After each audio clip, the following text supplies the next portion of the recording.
गौतम की शादी रश्मि के साथ हुई थी। आज उनकी फर्स्ट नाइट थी। फूलों से सजे बिस्तर पर बैठी रश्मि बहुत ही खूबसूरत लग रही थी। गौतम उसके पास गया और बिस्तर पर बैठ गया। उसने रश्मि के हाथों को अपने हाथों में थाम लिया। गौतम ने जैसे ही यह किया, रश्मि ने अपना हाथ खींच लिया। गौतम ने फिर से उसका हाथ पकड़ा और उसे गले से लगाने की कोशिश की तो रश्मि अपना सिर नीचे झुकाकर बैठ गई। गौतम ओहो, शर्मा गई। लेकिन तुम्हारी इस अदा ने मुझे और भी दीवाना बना दिया रश्मि। चलो अब शर्माना छोड़ो और मेरी बाहों में आ जाओ और भूल जाओ सब कुछ। रश्मि जी वो। गौतम अरे क्या हुआ, खुलकर बोलो जो बोलना है। गौतम के अनुरोध पर रश्मि ने जो कहा वो उसे बहुत अटपटा लगा। गौतम ये कैसी मन्नत मांगी है तुमने। सुहागरात का इंतजार तो सबको होता है। रश्मि जी होता तो है, लेकिन मैंने शादी के पहले ही आपकी लंबी उम्र और हम दोनों का प्रेम खूब बढ़े इसके लिए ये मन्नत मांगी थी। मन्नत मांगते वक्त ये कथा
ने उसे देखकर अपनी एक आंख दबा दी।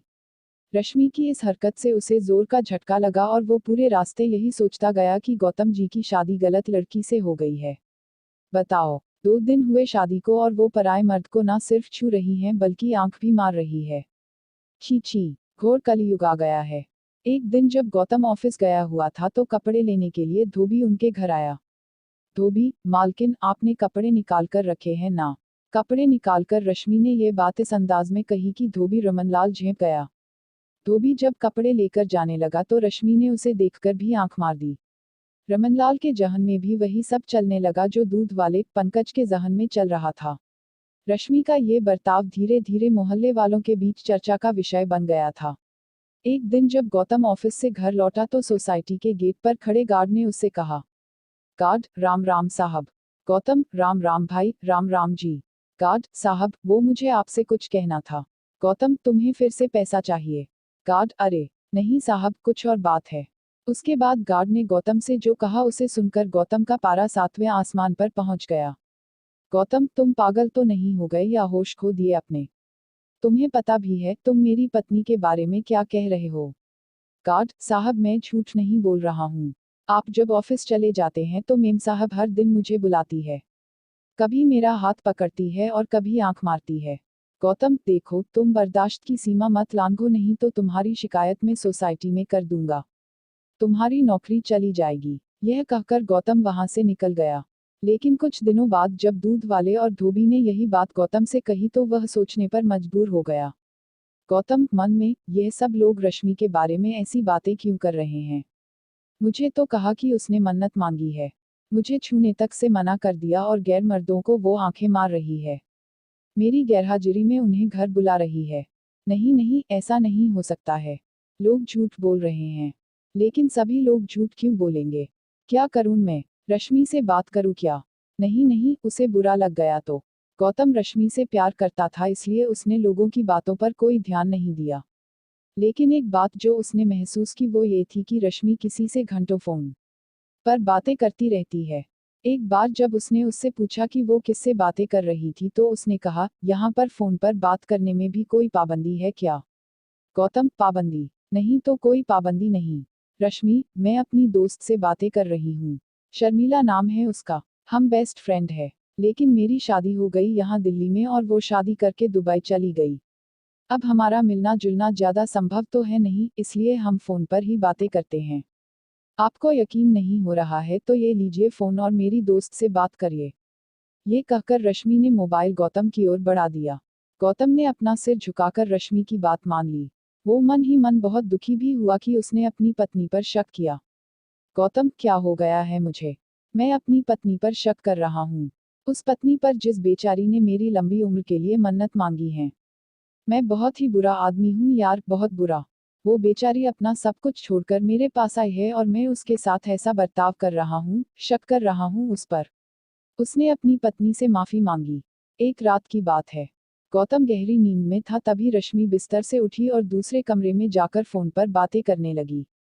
रश्मि, निरंजन, मैं अपनी हरकतों से पूरी कोशिश कर रही हूँ कि मेरा पति गौतम मुझे छोड़ दे, लेकिन वो तो जोंक की तरह चिपक गया है मुझसे। देखो निरंजन, मैं तुम्हारे बिना जी नहीं सकती। कोई उपाय करो और मुझे इस नरक से निकालो। मुझे नहीं रहना है गौतम के साथ, एक दिन भी नहीं, एक पल भी नहीं। रश्मि को ये बात पता नहीं थी कि उस दिन उसकी सारी बातें गौतम ने सुन ली है। जब वो अपनी बात खत्म करके बिस्तर पर पहुंची तो गौतम जगा हुआ था। रश्मि, अरे आप सोए नहीं? गौतम, सो ही तो रहा था मैं आज तक, तभी तो मुझे कुछ पता नहीं चल रहा था। रश्मि, ये आप क्या कह रहे हैं? क्या पता नहीं चल रहा था? गौतम, यही कि मैं तुमसे जोंक की तरह चिपक गया हूँ। तुम यहाँ नरक में रह रही हो।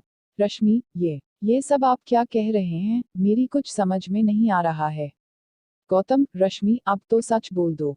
ये निरंजन कौन है जिससे तुम आधी रात को बातें कर रही थी? सच सच बोल दो रश्मि, मैं तुम्हें कुछ नहीं कहूंगा। गौतम की बात सुनकर रश्मि रोने लगी और रोते रोते उसने गौतम से कहा, रश्मि, निरंजन और मैं साथ ही पढ़ते थे। हम दोनों एक दूसरे से बहुत प्यार करते थे और शादी भी करना चाहते थे। लेकिन गौतम, लेकिन क्या? रश्मि, मैंने ये बात अपने पेरेंट्स को बताई तो वो उखड़ गए और बिरादरी के बाहर शादी करने से साफ साफ मना कर दिया। रश्मि और निरंजन के प्रेम के बारे में जानकर रश्मि को उसके माँ बाप ने घर में ही नजरबंद कर दिया और अपनी बिरादरी में लड़का देखने लगे। फिर जबरदस्ती उसकी शादी गौतम से करा दी गई। रश्मि, शादी के बाद सुहागरात को मैंने तुमसे झूठ बोला था कि मैंने कोई मन्नत मांगी है। मैं चाहती थी कि तुम मुझसे दूर रहो। यही नहीं, मैं ये भी चाहती थी कि तुम मुझे घर से निकाल दो। इसलिए मैं दूध वाले, धोबी और वॉचमैन के साथ वैसी हरकतें करने लगी। गौतम, रश्मि, तुम्हें मुझे पहले ही ये सच्चाई बता देनी चाहिए थी।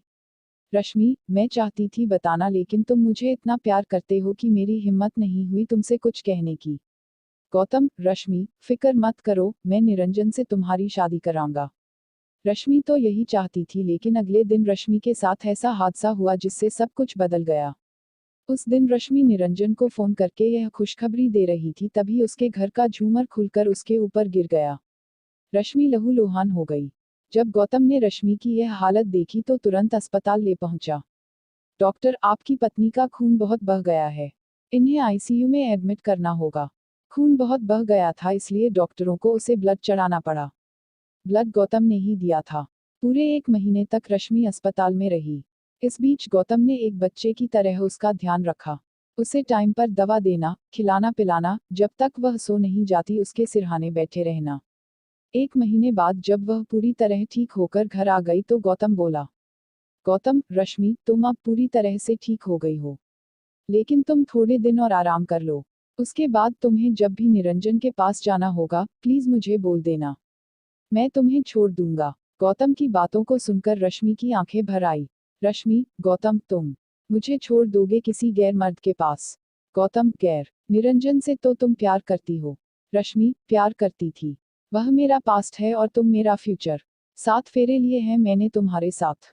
मैं मानती हूँ कि मुझसे गलती हुई है, लेकिन मैं दावे के साथ कह सकती हूँ कि तुमसे ज्यादा प्यार मुझे कोई नहीं कर सकता, Gautam. I love you Gautam. I really love you. मेरी गलती के लिए मुझे माफ कर दो और मेरे गले लग जाओ। गौतम रश्मि से बहुत प्यार करता था। जो प्यार करते हैं वो दूसरे की गलती को दिल से नहीं लगाते बल्कि माफ कर देते हैं। गौतम ने रश्मि को माफ कर दिया और दोनों ने नए सिरे से अपना जीवन जीना शुरू कर दिया।